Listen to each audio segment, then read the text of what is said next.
All right, Bill, that was fun, man. I don't, I talk a lot of analogies and examples and try to put things in layman's terms. I think I've been overmatched by Jordyn Butcher in that department.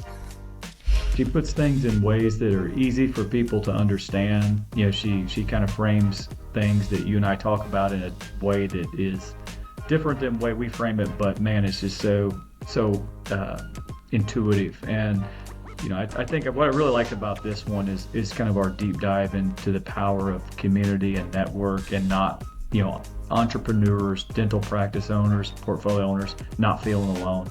There's people out there that can help, and that's one thing I thought was great about this conversation.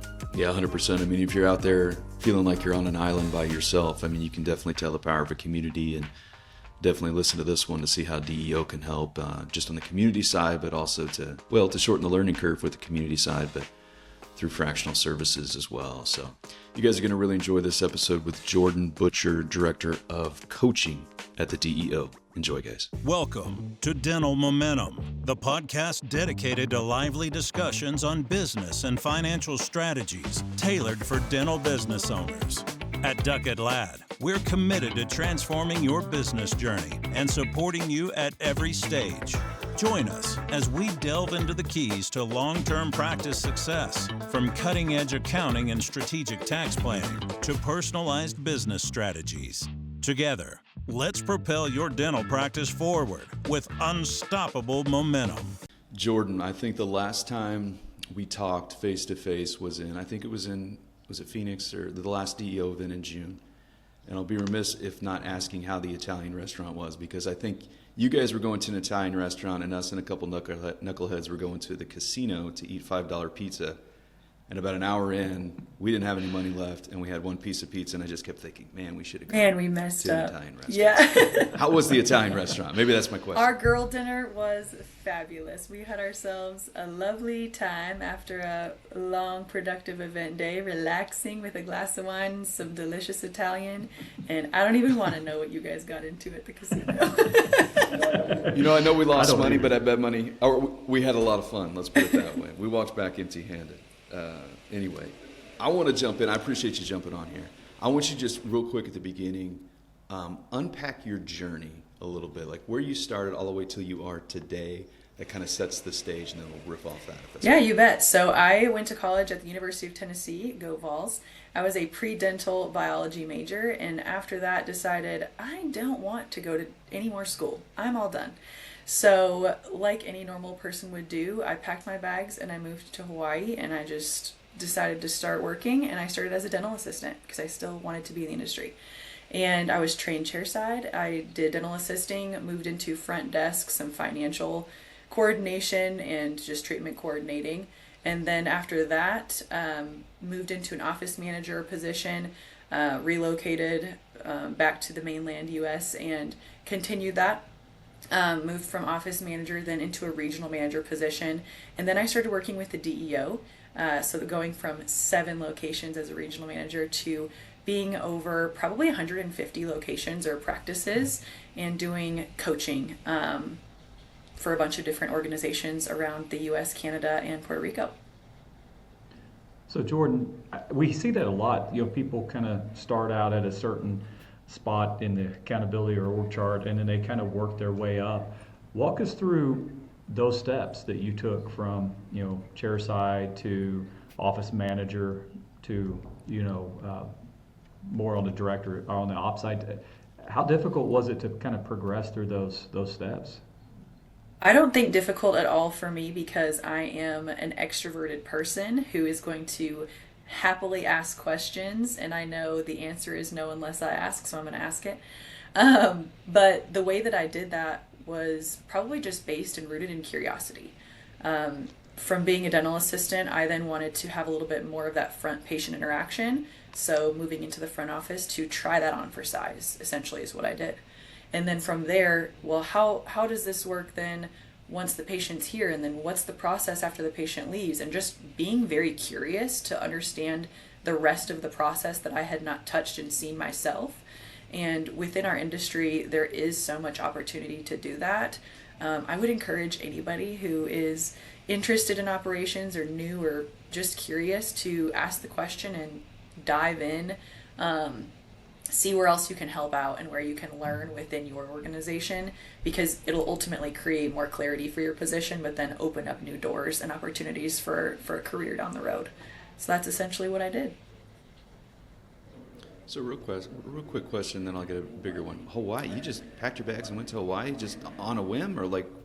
A little bit. I'm a military kid. So after Okay. I had graduated high school and done with college, my dad was stationed in Hawaii. So I did have a little bit of a safety net and home base there, but I was totally doing my own thing and only saw them, for family dinners here and there. And yeah, I sold everything I had and I moved to Hawaii with 2 suitcases.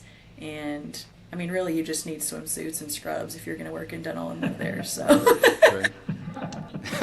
That's hilarious.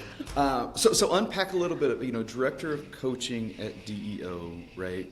You said coaching and then fractional COO a little bit, or maybe we said that before we hit the record button. Unpack what those are, maybe the differences between those two. Are they the same? And let's go from there. For sure. So my experience and my career throughout DEO, like I said, started off where I was what's called a community manager, and I was essentially over 150 plus locations, really guiding them to templates and tools that we had, our events, connecting them to one another and giving any advice and information that I had. But 150 to 1 is a pretty tough ratio. So within the last, I would say, year and a half, DEO has restructured to where we have a much better and an incredible student-teacher ratio, if you'll think about it that way, to where now I have about 25 organizations under me specifically, and we have about 30 other coaches that are in a similar position that I have, where they have these members, and those organizations can range from 1 location to 20, 30, 100 locations. So it's a really cool, mixed pot. But then within those organizations, so that's where I'm, coaching. Within those, we have the opportunity for our members to hire us as fractional COOs. And we joke and say, we're essentially your full-blown COO, but they can fire us at any time. So they can use us for transitional periods of acquisitions, of merging, of exiting, or times where they just need a little bit more hands-on help and they don't have the bandwidth or staffing to do that. And then we're there for anything, but we are full-blown integrated into the companies, running the operations, running and leading the teams, the financials, the analytics, the forecasting for them. And they just have our full attention during that time. And that can go on for forever. So you might compare and contrast when you were a solo operator and kind of what that felt like versus the community that you have at DEO and the power of that network. What was that like to go from being kind of a operator alone to plugging into a community where you have a network as big as DEO's? Oh my gosh, I think the coolest thing about it is when you're by yourself at an organization, you're like, I think this is right. I think this is what we should be doing. I think this is the move we should make, or the technology we should adopt, or the company we should use. But when you join a community like DEO and you have thousands of other people that validate that or say, actually, no, don't do it that way. That's my favorite part of the community, is the, hey, I did it this way and it was terrible, don't do that. But also the validation that you have of this sounding board that is international, and so large that you have so much confidence in the decisions that you're making, not only as an executive level, because we do have communities for even the team levels. So for everyone on your team to have that confidence in what they're doing and the decisions they're making, and the community to bounce back and forth off of is huge. Yeah, I always like to say, you said it perfectly, but it just shortens the learning curve, right? Yes. Because what you said there's spot on. I mean, it's like, hey, that road right there, I've already been down that road. I took it. Don't go down that road. Go over here. You know what I mean? It just shortens the learning curve. And anytime you can shorten the learning curve as a business owner is game changer. I mean, 100% game changer. So walk us through a little bit the day-to-day. Let's hit on the fractional COO stuff a little bit. The day-to-day, are you meeting with the groups, with your clients, let's call them, or groups, day-to-day, week-to-week, month-to-month? What's that look like on a meeting cadence, and how much are you really involved? Because you are the COO. It depends. It varies based off of the organization size, right? So if it's a one location practice, there's usually not as many meetings. And something that I think is interesting to think about is, you've actually said this on your podcast before, about when you have one or two locations, it's similar to having one or two kids, and that's manageable. You can touch both of them. Yeah. You've got eyeballs and hands on both. And once you're outnumbered with 3, 4, 5, 10, 20, 100 locations, you and your spouse are outnumbered. You and your leadership team cannot put hands on and speak to everyone at those practices on a regular basis. So that's when those meetings become a little bit more frequent. But I would say they're more frequent for me then and the executive level, not the whole team. So I think a key to success within organizations is consistency, and that looks different for every size.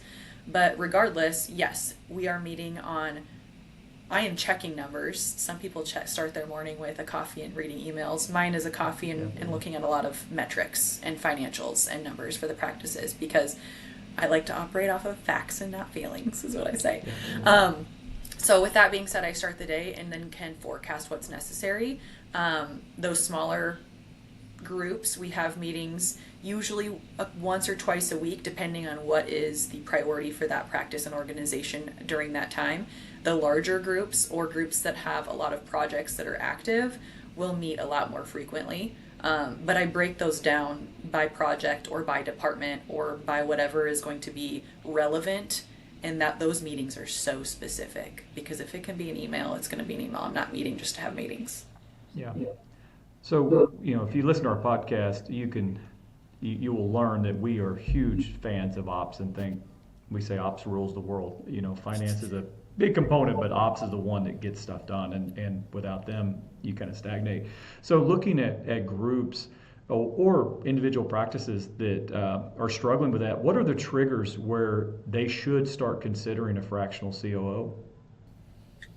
I think if practice owners or leaders find that they do not have enough time in the day to get what needs to be done, then that's a clear indicator that they need to bring on some fractional help. The other thing to look at is that the numbers are not moving, the needle is not moving, and they don't know why. Then bring in another set of eyeballs to evaluate that, and to be able to designate, hey, here's how we need to do this or what we need to do. You can shift things around on your plate, they can shift things around on their plate, but at some point, we like to call this delegation dominoes, where you'll automate what you can, everything else falls down. Outsource or insource what you can, everything else goes down. Delegate, and then whatever's left is what you're doing. And I think that's not only the case for executives, but every single person on these teams. And once we go through that process and there's still not enough room on that plate, you need somebody else. So that's when I would consider fractional help. Man, you're speaking our language. I'm so excited that our analogy, Bill, of the kids and practices is catching on. I think you pulled that out of the air too, Jared. That was kind of I usually do, brainstorm, lightning bolt moments, man. Never know what happens when we hit the record button. I guess my question would be, like, as you're diving in, Jordyn, you just mentioned it, like, okay, they don't have enough time. They're not, or the numbers aren't moving. Nothing's moving the needle. You get in, you kind of dig in. What are those operational challenges that they're facing? Like, I mean, what do you uncover? Like, oh, you guys aren't doing this, or this is broken. Like, what do you usually see? I think the most common issue or bottleneck amongst practices is a backlog of revenue cycle management. Mm-hmm. Or I don't want to call it a lack of looking at it, but just that it falls through the cracks and it grows, it balloons. That's the most frequent and common issue that I see amongst practices. Back in the day, even until recent years, RCM was viewed as this like back office afterthought. But in all reality, it starts with the very beginning, first phone call with the patient, gathering information. And there are so many, again, dominoes. I don't have a weird obsession, but it just helps with the analogy. It is a domino effect. And if something breaks on the first or second or third step along that process, the whole thing is going to be broken after that. And it just creates a nightmare of waterfall issues. So that's, I think, the biggest one that usually we find that there's a lot of opportunity and an easy, if you will, solve. I want to kind of go back, because one thing you said really spoke to me, and that's that cup of coffee and data. I love that analogy. And actually, some of our emerging group teams, we have that same conversation. Like, what can we look at every morning to get a finger on the pulse? Super tactical question, but for folks who don't do that, like what do you recommend? What are some of the things that you keep an eye on to make sure that the trains are running on time?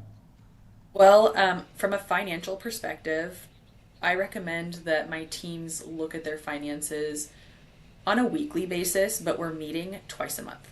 So after the books close at the end of the month, typically it takes 10, 15 days at the most to get those. And then you should be meeting and reviewing the wrapped up or rolled up month and all of the financial data for your business. And then the second one is 2 weeks later. And that one is more of that course correction meeting. So like you were saying, the operations is the heartbeat that takes the action. I always say all of your financial numbers can be individually translated into some sort of verb or action.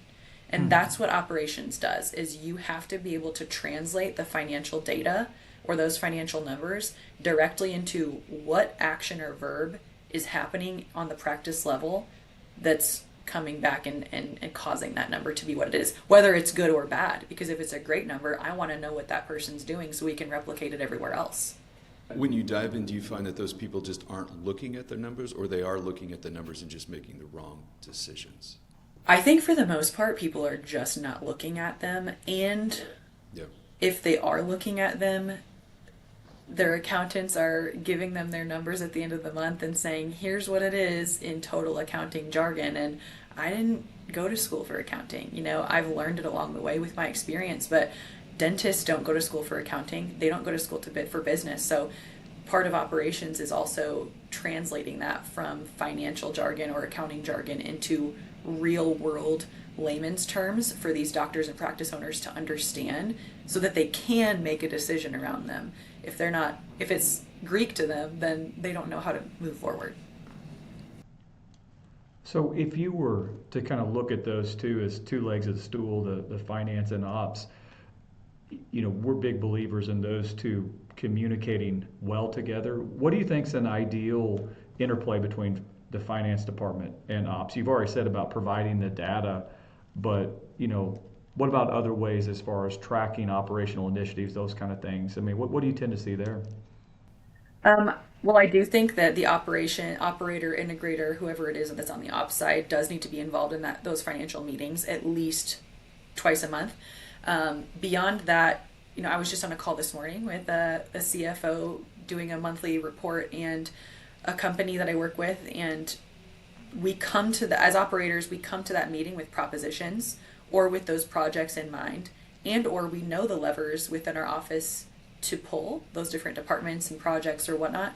So when we come to that meeting, we can ask the financial officer, hey, if I were to do this, what is the consequence of that? Or looking also and having a responsible timeline for what your results should be. So a lot of times people tweak spend of some sort and they expect that to change overnight. And a lot of times it takes 60 or 90 days to see that fruit of the labor, if you will.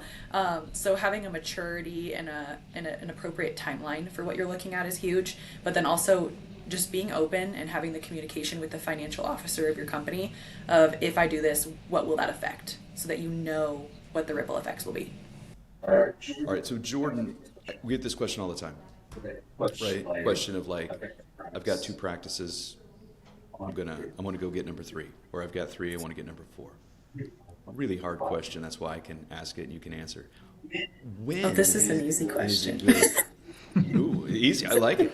When do you go grab that next practice? When is it time to scale, to duplicate? I love the language you guys use at DEO, to add practices. When is the right time? Well, I'll tell you one thing. The right time or the wrong time to add practices is when your buddy has a 4th practice and you want a 4th practice to keep up with the Joneses. That's the wrong time. The other wrong time is it's for sale and I should buy it. That's also the wrong time. And I think sometimes the no's are easy to point out, and that stops it usually in its tracks. The second would be, or the third, the appropriate time to look at it would to be when your current practices are consistently performing at a healthy EBITDA or net operating income margin, and it is it's sustainable. right? Like your team has clarity on what their roles are. You have clarity on the direction of your practices. And I like to look at finance in 3 different departments. You have accounting, which is past tense. You have budgeting, which is current tense. Current tense? And then you have... That jives with me. Yeah. And then you have see it. forecasting, which is future tense. And you must know what the current and forecast is for your current practices to know, okay, for the next 6 months or the next year, however far you forecast out, these are stable. And stable meaning between, I would say ideally 20% EBITDA, 15 to 20. If you have practices that are operating below 20%, honestly, if I were the owner, I would say there is still juice left to squeeze out of this current practice, and not in a greedy way, but really just out of an operational efficiency. I despise inefficiencies personally, and I think if you have a practice that's consistently at 15% EBITDA, I want to know what's going on. What are the roadblocks and the hurdles that are there preventing it from getting to 20?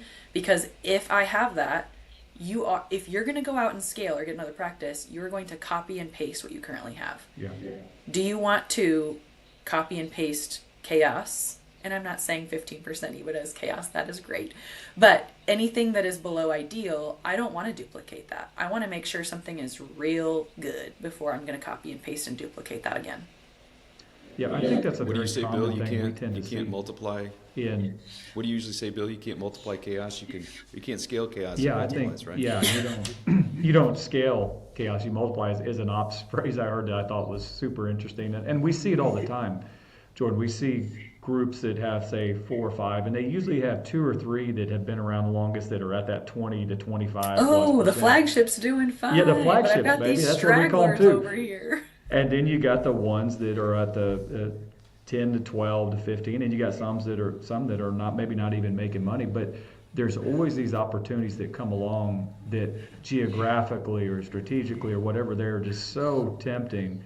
And we've actually seen people kind of move forward with those before they really stop to think, what more can we do from what we have if we were to focus and optimize? So how do you help people internalize those decisions? Because a lot of owners we work with, they're visionaries. They want to go out, they want to grow, they want to, cover their overhead better, and they think the best way to do that is just to go out and buy more practices. Oh, yeah. Well, one thing I'll say to that is the grass is not always greener on the other side. The grass is greener where you water it. So kind of to the same point of the EBITDA percentages, if you have a spotty lawn, you need to take care of your lawn first before you're going to add more, to the land. But the other thing to look at is, or to think about is, it's a mindset. And again, keeping up with the Joneses mentality and that dopamine chasing is so prevalent within the dental community, but also just entrepreneur community and as a whole. And so having that conversation, that's probably the hardest, I would say, conversation that I have very frequently with clients and members, is to recalibrate what success looks like for them, and to not compare, and to also just put the numbers on the paper of saying, hey, if you're at 10% EBITDA on this practice, adding another practice is like adding another baby to the family to save the marriage. How often does that work? Usually not. But if we can just focus on this family and this practice and get it really good, here's what your take-home pay is going to be. Here's what the profit's going to be. Here's what the patient reach and community impact is going to be. Versus if you do have another practice, it is a whole nother set of overhead fees. And then it's a whole nother multiplied chaos of a practice that you have to put your hands on. It's a lot more work for not a lot of juice. Yeah. So talk. I really think they should start. You go to these events, right? It's like, hey, I'm Dr. Jones. What's the next question? How many practices do you have? Right. Hey, I'm Dr. Smith. How many practices do you have? We need to change the dialogue, right? And we need to be like, what's your EBITDA? Hey, I'm Dr. Jones. Awesome. Yes. What's your EBITDA? That's it. Not percentage either. Not percentage. Not percentage. Just whatever that number is. Because a lot of people wouldn't be able to answer it, first off, right? And the second of all, that's really what matters. And that's not a greedy comment either. That's really what matters. Yeah. Let's see if we can change that dialogue. But I guess going back to like the fractional COO the seats you sit in, right? And Bill and I say this all the time. It's so extremely important because you guys get, let's keep it PG. You get stuff done, right? Yeah, PG. You guys get stuff done. If you have groups out there that are looking, they need help, right? They've realized, like, I need some help. I've got to take this to the next level. I need an ops person. And I guess I'll say this, like, of course, look at DEO and hire them. But if they're looking for a full-time person, like, what are those traits? What are those skill sets? What is the experience that, like, you would recommend, like, that would be a good person to hop in there in that seat? I do think somebody who's well-rounded, who has experience in the fundamentals that drive a dental practice is huge, right? Because they can empathize with the team members, they understand the processes, and they can see how they all work together, right? That's where I think there is a superpower to trying on the hats. The second thing would be very, very good communication skills. That has to be number one, because a lot of my day is asking questions to team members and to department leads, but a lot of times it's team members one-on-one of, like, what is this process for you, and then where do you think that this is causing you a hurdle or a roadblock? Where do we think we can change this? And I ask a lot of questions. You have to be open to other people's ideas being better than yours, and that's something that's I've experienced already within my career. And I think I use this analogy all the time of, like, if dentists who graduated dental school 40 years ago, 50 years ago, would have never listened to the up and coming docs and industry ideas of digital radiographs, we would all still be doing film radiographs in a dark room. Yeah. So I use that analogy all the time, is that you have to be adaptable and you have to be looking for the trends, but again, responsibly, and comparing that with your financial numbers and whatnot to see what's appropriate. But the adaptability is huge, and openness to new ideas, whether they're yours or not. I think that kind of falls into emotional intelligence a little bit, but patience. And then the second or last thing I would say would be pattern recognition, because that's what we do. We look at the data, we recognize a pattern or find a trend or a pattern, and we have to, in order to know what the action is to move forward, to move the needle. I think that's a great comment, and I've never heard it put that way, Jordyn, but I love that. And I'm going to steal that, because I think that is so crucial, and I think that's kind of what we do too. We look for trend. We call them maybe more like trends, but pattern recognition. With the experience you have, that's a huge value add.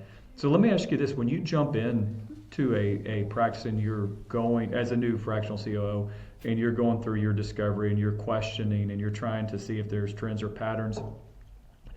And let's say you have one that really has inadequate ops infrastructure and they have a ton of things that could be worked on. How do you triage and how do you figure out what you work on first? Because I think that's something a lot of people have, is there's so many things that they could work on. They just get lost and don't get started on anything. Right. Analysis paralysis is 100%, so real. Yeah. Well, I think it depends on the severity of the financial situation of the practice. If there is a practice that is in a 911 situation, then we have to prioritize a production focused or an increasing revenue focused project over something else, right? So we actually have a worksheet within the DEO. We call it the IDOPE sheet, but it's really a priority and project management sheet. And it goes into ideation, documentation, organization, prioritization, execution. And one of the columns on that sheet is the ROI. What is the ROI for this project? And we also have priority, which is the urgency. And that's the X and Y axis that I'll play off of. So we have urgency, and this is what I'll actually let the practice owner or leaders identify themselves, and then I can come in and confirm or challenge that a little bit based on everything else that I've gathered. But first, having them identify whether projects are high, medium, low, or urgent priority. And then we also look at the ROI. Is this going to increase revenue? Is this going to decrease expenses? Is it going to foster culture? And then we use those. Decreasing expenses typically is the first and fastest way that we can increase a margin within a practice. Usually it's supplies, labs, and labor costs. I usually want to avoid labor costs unless I absolutely have to, because I want to protect everyone on that team's livelihood. So first and foremost, we'll tackle supplies and costs, then go into payroll and labor. Then we look at, or simultaneously we can look at, based off of urgency, increasing revenue activities. And that's how I'll balance those. So you do that for every single client you jump in with? Like figure out, hey, what's I love that. IDOPE, is that what you said? That's what it's called. So going back to your trends comment, and I love, you said the pattern recognition, I just love. With your clients or just in dental groups today, like what trends are you seeing kind of across the board? Or are you seeing any trends out there on what stuff's doing? Yes, I am seeing so much unification across the dental industry. And what's crazy is, again, like we said at the very beginning, so many times people think they're kind of alone, or they are operating alone and don't even really realize it until they have a community. So what we have is the community and the exposure to so many organizations, to where I can see, and everybody within our community can see, what the whole industry is doing, not just them. So it gives you or them the confidence to move forward with certain projects and risks, right? Something that I see that's number one is dropping PPO insurance plans. And I love it. That's a big one. It is not good for the patient. It is not good for the industry. It is not good for the practices. So that's something that teams or organizations and the industry as a whole is banding together, if you will, and this only works if they all are banding together as well. I even have family in optometry, and their process is exactly the same as dental, and they have the exact same issue with their insurance. So banding together to drop, but also just to negotiate appropriate reimbursement fees for the services that are being provided and for the patients is something that can only be done with everybody working together, and they are. And I think social media is educating the general public a lot for us, thankfully, and the public is catching on too. So that's something that I think is the biggest trend within the industry right now across the board. Yeah, that makes great sense. So let me kind of ask you this. I think I've heard you say that you think part of the job of the ops is to kind of link with the execution of the vision of CEO or the owners or whoever you want to say. What does that mean to you? Because that's kind of a concept that I don't know that many people have explored or even really have a vision or a strategy. So, how do you see ops fitting into that role? Well, I think a lot of times when we say the words mission or vision or core values, people visualize unicorns and butterflies, and it's just not a tangible thing. It's not a real thing, nor do they view it as it being important or something that they can implement on a day-to-day basis. But I think if you have a vision or a mission, and a practice that I worked for back in the day, the mission and the vision was discussed or just brought back to center twice a year. And it started from an essay that our visionary and our founder, owner, doctor wrote on his first day of dental school. And it basically goes into, why did they go into dentistry?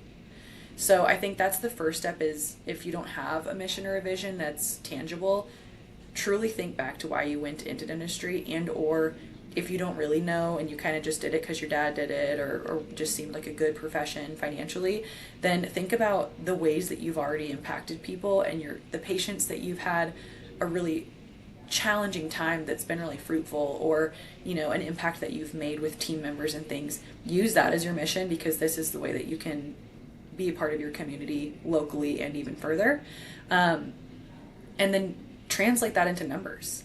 So how many team members can you help throughout the year, or how many patients can you help throughout the year? And making that into practice goals is huge. The other thing that's really critical is having core values. At DEO, our core values are growing, grateful, generous, and humble. And everything that everybody does within the practice needs to be within those core values. And I had a mentor one time who empowered me. This was when I was new into a management position for the first time, an office manager position.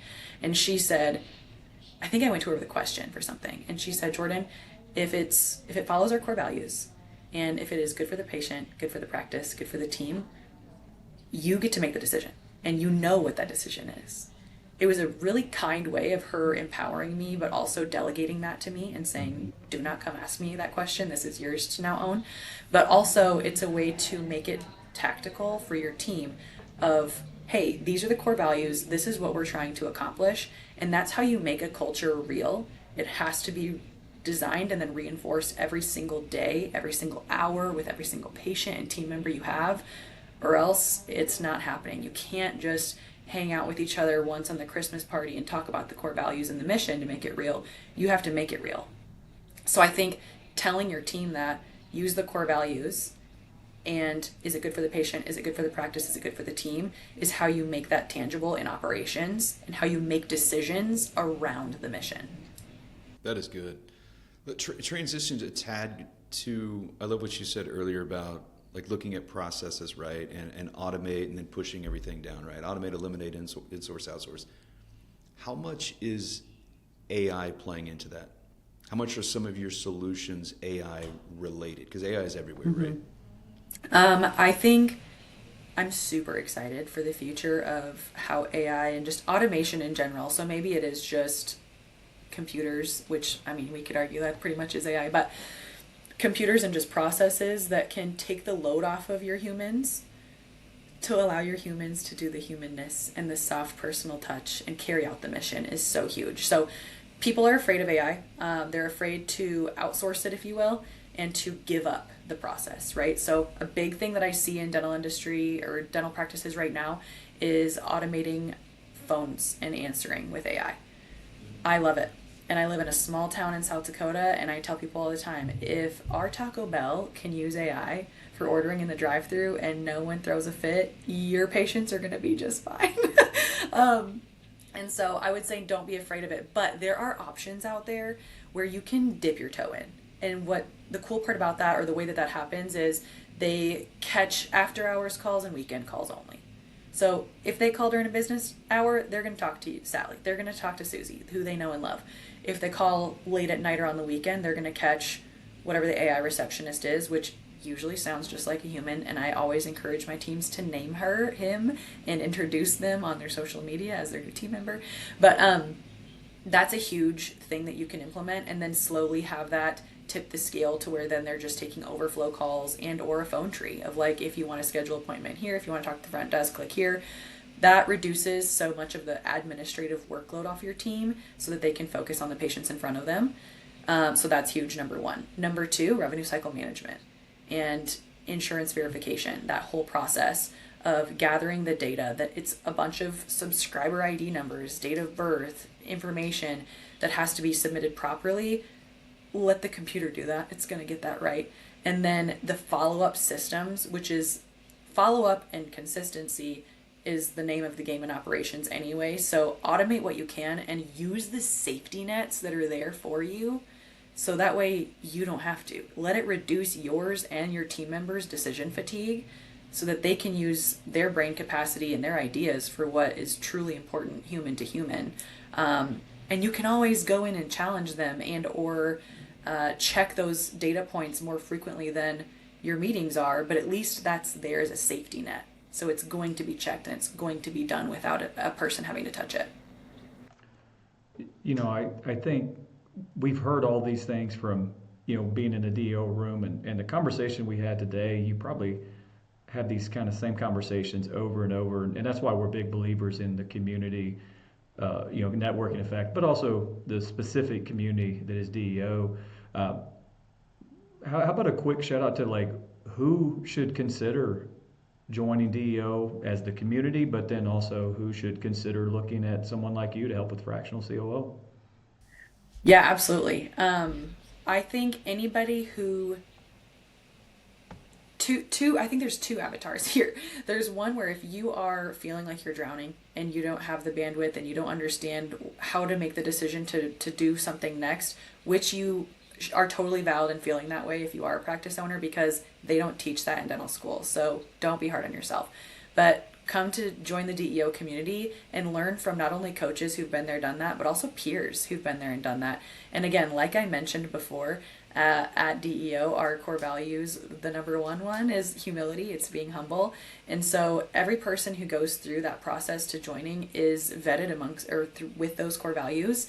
So anybody that you come into contact with is going to be humble to share their wins and losses, to share with you what to do next or what not to do next, and generous to give that information. Like, this is just an open room with people who want to share their success and the secret sauce with you. So if you're somebody who is lost or just has the unknown or just doesn't have the bandwidth, that's great.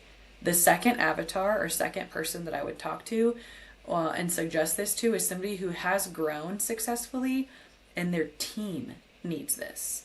They might get it, but there's usually a huge disconnect because the practice owner and the doctor is going to these CE courses. They're going to, these events and whatnot, and they're networking and they're in rooms with people. That's one step of success, but then your teams are still so isolated. Put them in the room where that they can level up and they can be in a community. That's the second person that I would say should consider joining the community. And then when it comes to the fractional COO services, I really think it comes down to, are you looking to squeeze the juice and just optimize what you have, or are you looking to grow? And if either of those are true and you want some outside help from somebody, again, who's been there, done that many, many times over, we have, again, 30 people on our bench who've done it and happy to jump in for as long or as short as you just need the extra hand. And it is executive level help. So I think that's the key for who should join and get fractional. That's good. The humility thing is big. I talk to people all the time, and I think their answers are always like, "Well, I can do this on my own," or "I don't need help." Mm-hmm. I mean, the best, most successful people in the world have coaches after coaches helping them get better, and that's the only way you get better is to have people jump on your team. I mean, like you, Jordyn. I mean, if you were to jump on somebody's team, be their fractional COO, I mean, you're a rock star. You can tell just listening to you how you can help them get better. So don't be afraid to ask for help, get coaches, be a part of a community like DEO. I mean, 30 different coaches on staff. It's awesome. So, Jordyn, we appreciate it. Let people know how they can reach out. If they've got questions about DEO, your services, how can they get in touch with you? Yeah, you can find me on LinkedIn. You can find DEO. We're at dentistentrepreneurorg.com. LinkedIn, Facebook, all the things, anywhere you can find any of us. We have multiple events throughout the year in the country. So if you're interested in joining, please reach out. And even if you just have one-off questions, like I said, the whole thing is just about helping one another out, being generous and humble and grateful to be a part of the industry. So anytime, anybody shoots questions over, any of us are happy to help too. Yeah, you guys are a marketing machine. Once you get in the algorithm, you're never going to not see DEO again. So you guys are great at what you do. So, Jordyn, I appreciate it jumping on here. You gave us a wealth of knowledge, and definitely appreciate your time. I know you're a busy person. Thank you so much. It was an honor to be here with you guys. Y'all do so much for not only our members, but the industry as a whole. So I'm grateful for y'all creating that clarity and that power that you give to teams and to practice owners. No, we appreciate that. We'll be rooting for the Vols the rest of this year. Right? We'll see you guys. Bye.